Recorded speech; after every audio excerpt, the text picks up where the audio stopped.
கடவுள் அருள் டிவி நேயர்கள் அத்தனை பேருக்கும் வணக்கம். கல்லுப்பு பரிகாரம் செய்வது எப்படி? இது எதற்குன்னு முதல்ல நம்ம தெரிஞ்சுக்கணும். ஏன்னா, நெறைய பேர் இன்னைக்கு இருக்கக்கூடிய பிரச்சனை என்ன அப்படின்னு பார்த்தீங்கன்னா, கடன் பிரச்சனை தான். இதுக்கு ஒரே வழி கல்லுப்பு பரிகாரம் ஒன்றே போதும். ஆனா, அத கரெக்ட்டா செய்யணும். அதுதான் அங்க இருக்கக்கூடிய விஷயம்.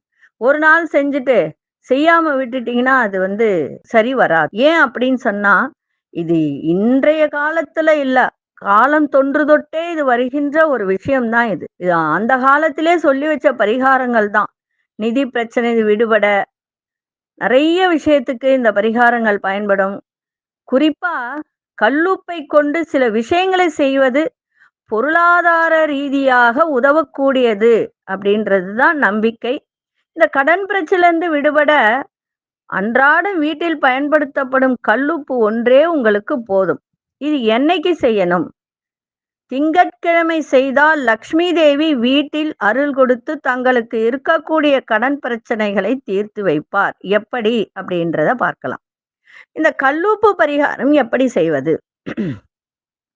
முதல்ல கல்லுப்பு பரிகாரம் செய்ய வேண்டிய நேரம்னு ஒண்ணு இருக்கு இல்லைங்களா? அந்த நேரத்துல தான் நம்ம செய்யணும். எப்படி அந்த நேரம்? திங்கட்கிழமையில் சனி ஓரையில் தான் இதை செய்ய வேண்டும். நல்லா புரிஞ்சுக்கங்க. திங்கட்கிழமை சனி ஓரையில் தான் இதை செய்ய வேண்டும். முதல்ல என்ன பண்ணணும்? பூஜை அறையில போயிட்டு விளக்கேத்தி வச்சுட்டு, உங்களுடைய இஷ்ட தெய்வம், குலதெய்வம் இதெல்லாம் இருக்கும் இல்லையா? அதெல்லாம் நல்லா வேண்டிக்கோங்க. 2 கைப்பிடி அளவு கல்லுப்பு எடுத்து வச்சுக்கோங்க கையில. பூஜை அறை முன்பு கல்லுப்புடன் அமர்ந்து 15 நிமிடங்கள் உங்களுடைய இஷ்ட தெய்வத்திடமும் குலதெய்வத்திடமும் தங்களுக்கு இருக்கும் பிரச்சனைகளை நிவர்த்தி செய்து கொடுக்கும்படி வேண்டிக் கொள்ள வேண்டும். இதே கல்லுப்பை வச்சு கணவன் மனைவி ஒற்றுமைக்கு நான் சொல்லி இருந்தேன். அதை செஞ்சு நிறைய பேர் ஒற்றுமை ஆகியிருக்காங்க. 25 வருட காலமாக பிரிந்திருந்த தம்பதியர் ஒன்று சேர்ந்து அவங்க எனக்கு ஃபோன் பண்ணி, அம்மா 25 வருஷமா என்கிட்ட பேசாம இருந்தாரு. நாங்க 2 பேரும் இப்ப நல்லா பேசுறோம்மா. 3 நாள் தாம்மா செஞ்சேன். 4வது நாள் அது நல்லா எனக்கு நடந்தது அப்படின்னு நெறைய பேர் சொல்லியிருக்காங்க. அதனால எந்த ஒரு விஷயத்தை செய்தாலும் நம்பிக்கையோடு செய்யணும். பூஜை அறையில தான் இத செய்யணும். காலையில பிரம்ம முகூர்த்தத்துல செய்யுங்க. அது இன்னும் உங்களுக்கு சிறப்பு. இஷ்ட தெய்வத்திடம், குலதெய்வத்திடம் தங்களுக்கு இருக்கும் பிரச்சனைகளை நிவர்த்தி செய்து கொடுக்கும்படி வேண்டிக் கொள்ளுங்கள். வேண்டிட்டு ஒரு பாத்திரத்துல குடிநீரை வச்சுக்கோங்க. குடிக்கிற தண்ணி நல்லா புரிஞ்சுக்கோங்க. இதெல்லாம் முன்னாடியே கொண்டு போய் வச்சுக்கிட்டு 15 நிமிடங்கள் இத வேண்டி முடிச்சிட்டு 2 கையில் இருக்க கல்லுப்பை எடுத்து அந்த தண்ணீர்ல விட்டு கரைச்சிருங்க.